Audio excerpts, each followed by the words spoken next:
I am Maria Garcia de Florin. Francis Xavier was born in 1506 in the castle of Javier in Navarra, in the north of Spain. He studied in Paris at the Sorbonne University, and there he met Ignatius of Loyola, who, appreciating his intelligence and personality, one day asked him, "Francis, what good is it for a man to gain the whole world if he loses himself?" Francis Xavier realized that it was true and began to free himself from his worldly ambitions. Here, what the book of Ecclesiasticus says was fulfilled. Finding a good friend is like finding a great treasure. The friendship with St. Ignatius transformed him completely. He became one of the first 7 religious with whom St. Ignatius founded the Company of Jesus, or Community of Jesuit Fathers, on August 15, 1534. He was ordained as a priest in 1537. In 1540, he traveled to Lisbon as a missionary. Francis and his companions were passionate missionaries. They did not care about the fatigue or the immense dangers they had to go through to reach lands and find people with completely unknown cultures and languages, driven by a very strong desire to bring the gospel of Christ to many people, because God was their true God, good.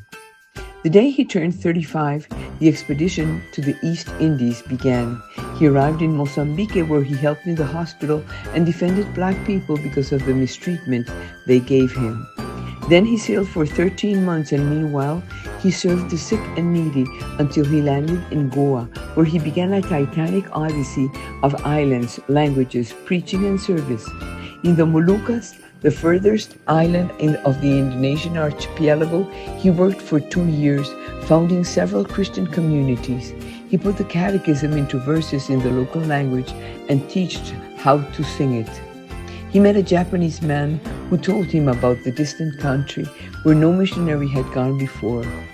Francis decided to go on soon as possible and arrived after a trip full of adventures on a Japanese junk.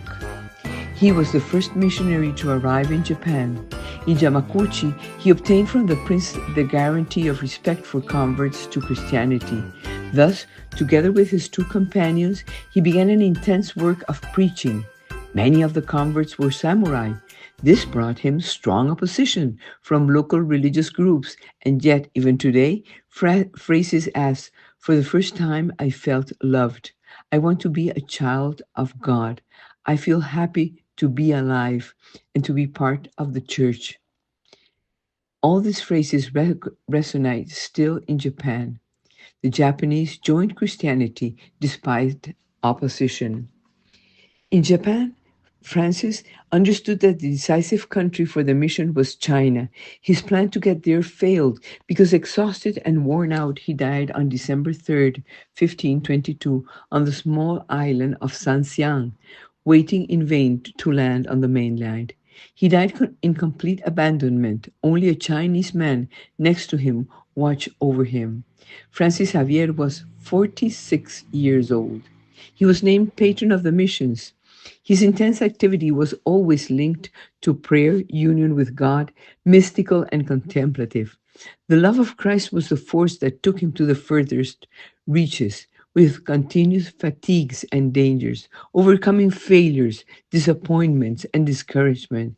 Even more, giving him comfort and joy to follow Christ and serve him until the end, because he knew that with God we always win.